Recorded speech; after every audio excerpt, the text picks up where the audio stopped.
Gadis itu menyelamatkan 4 kura-kura dan seekor tikus dari api. Tikus itu menoleh padanya secara manusiawi. Usai melompat ke selokan, tikus itu bermutasi, berdiri tegak dan menjadi manusia tikus. Ia pun membesarkan keempat kura-kura itu seperti ayah. Di usia muda, mereka sangat merindukan dunia manusia yang gemerlap. Ayah tikus tahu dunia kecil ini takkan membatasi mereka. Kelak, mereka pasti pergi dari selokan kotor ini. Namun sebelumnya, mereka harus belajar bela diri. Saat bersih-bersih, ayah tikus menemukan kitab bela diri. Ia berlatih siang malam hingga menguasai berbagai senjata. Secara otodidak, ia memahami inti ninjutsu lalu melatih para kura-kura. Murid-muridnya sangat berbakat. Mereka memilih senjata favorit dan mendapat pengakuan ayah tikus. Si biru dengan pedang, si merah dengan sai, si kuning dengan nunchaku, dan si ungu sang penemu. Akhirnya mereka bisa keluar dari selokan. Saat malam, mereka bergerak bak bayangan di sela gedung kota demi keadilan. Mereka pelindung kota yang melawan geng kaki besar.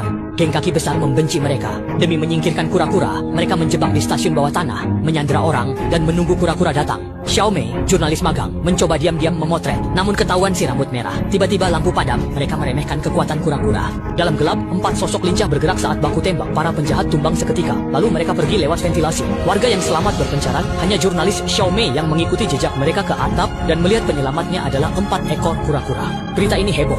Xiaomei memotret, tapi lupa mematikan kilat. Paling ditakuti saat suasana mendadak hening.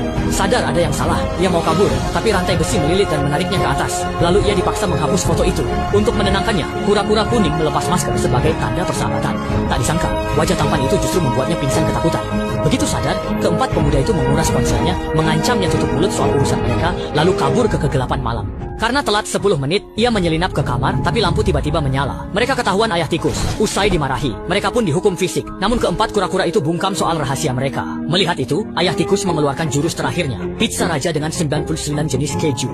Kura-kura kuning sama sekali tak mampu menahan godaan itu, lalu menceritakan dengan jujur semua yang mereka lakukan di permukaan. Mendengar itu, ayah tikus menyuruh keempat pemuda segera menjemput Xiaomei. Saat bertemu, ayah tikus memanggil namanya. Ternyata, gadis itu penyelamat hidup mereka. Anak-anak kura-kura itu pun segera membungkuk dan mengucapkan terima kasih kepada Xiaomei. Setelah mendengar penjelasannya, tiba-tiba ledakan mengguncang selokan. Pasukan bersenjata menyerbu 1 tikus dan 4 kura-kura. Ayah tikus melawan balik dengan tangguh, ekornya mencambuk musuh. Kura-kura ninja pun bertarung sengit. Saat mereka hampir menerobos kepungan, prajurit berzirah mekanik muncul. Dialah pemimpin geng kaki besar. Ayah tikus melawan prajurit mekanik. Meski lebih unggul, lawannya memakai teknologi tinggi. Ia lincah menghindari serangan pisau terbang dan membalasnya. Namun, ayah tikus akhirnya kalah. Terakhir, ia menutup gerbang agar para kura-kura bisa kabur. Tapi, mana mungkin mereka tega meninggalkannya sendirian. Prajurit berbaju zirah itu mengancam ayah tikus, memaksa mereka lucuti senjata. Tak berdaya, mereka menyerah. Pemimpin itu ingkar janji dan tetap membunuh ayah tikus, lalu membawa 3 kura-kura ke lab. Setelah mengambil darah mereka, dia menguji mutagen pada anak buahnya. Merasa puas, dia menyedot mutagen kura-kura hingga nyaris habis agar mereka tetap hidup sebagai sumber mutagen, lalu pergi beraksi. Namun, kura-kura merah di reruntuhan ternyata masih hidup. Ia menyelamatkan ayah tikus, mengambil senjata saudaranya, membawa April ke permukaan, membajak Fan, dan menerobos masuk ke lab Shredder. Lalu, usai melumpuhkan penjaga, mereka menerobos masuk laboratorium. Saat mencoba menyelamatkan rekannya, sang pemimpin muncul. Kura-kura merah langsung dicekik, dilempar, lalu diinjak di lantai. Dalam krisis itu, April bertindak. Ia mengendalikan komputer dan menyuntikkan adrenalin hingga ketiga kura-kura pulih. Mereka pun segera melepas borgol, menerobos kaca, dan melompat keluar. Mereka membantu kura-kura merah lalu beraksi. Keempatnya bekerja sama menerobos laboratorium, namun langsung dikepung penembak dan dihujani peluru. Saat itulah mereka sadar bahwa cangkang mereka tahan peluru.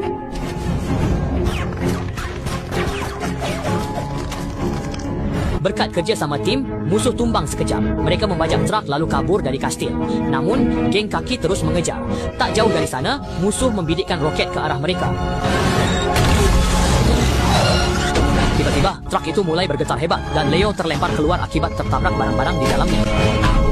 Meski truk tak rusak parah, ledakan mendorong mereka ke tepi jurang. Musuh terus mengejar, sementara Leo bermanuver lincah menghindar, namun tetap tertembak.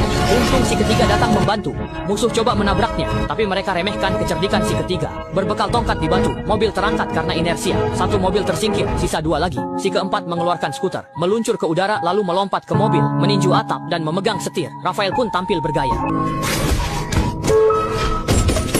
Dengan kerja sama keduanya, 1 mobil lagi berhasil disingkirkan. Melihatnya, O'Neil segera mengambil kamera untuk memotret, tapi Fen tak paham aksi itu. Keluar berdiri saja, tak perlu duduk, mainlah sebentar. Sesaat kemudian mereka menabrak tumpukan salju yang memicu longsoran. Di depan ada jurang. Leo segera mengeluarkan mereka dari mobil. Karena kemiringan curam, mereka tak bisa berhenti. Lausi berusaha menahan mereka, tapi ia tersandung batu saat mobil hampir jatuh. Kabel baja tersangkut di celah sempit menyelamatkan mereka. Mereka pun segera lewat saluran pembuangan menuju gedung seks. Di sana, Shredder bersiap melepas gas beracun demi menguasai New York. Tim dan O'Neill berpencar. Sebagian menahan Shredder di atap, sisanya mencari mutagen. Saat seks bersenjata menyerang di lab, O'Neill menyemprotkan pemadam api, sementara Vern melumpuhkannya dengan alat berat. Di atap gedung, meskipun keempat bersaudara melawan satu orang, mereka tetap kewalahan menghadapi Shredder yang memang ahli bela diri. Keempatnya tak menyangka meski sudah mengeroyok, mereka tetap gagal mengalahkan lawannya. Mereka segera berdiskusi strategi. Usai sepakat, si sulung menyerang tipuan, lalu berjongkok memberi jalan si bungsu yang lalu menendang keras. Setelahnya, si ketiga maju mengayunkan tongkat hingga Shredder terkejut. Saat krusial, si kedua menyerang berani. Serangan lampu depan mementalkan Shredder beberapa meter. Coba bunga ya.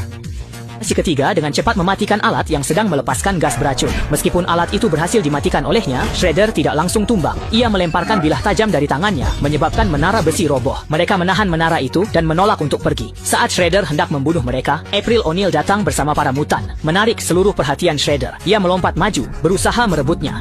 Saat itu, menara besi mulai miring. Meski terjatuh, mereka sempat berpegangan pada rangka. Namun, Shredder melempar bilah tajam hingga O'Neil jatuh. Dalam kritis, keempat bersaudara melompat dan saling berpegangan demi menyelamatkan O'Neil. Shredder tetap berbuat licik, tapi si sulung membalasnya dengan telak. Ia mengayunkan O'Neil, lalu menendang Shredder hingga ikut terjatuh ke bawah. Meski tak langsung mati, ia dijatuhi hukuman penjara seumur hidup. Sementara itu, keempat bersaudara segera melarikan diri berkat identitas unik mereka. Namun Shredder takkan menyerah dan akan kembali dengan kekuatan lebih besar.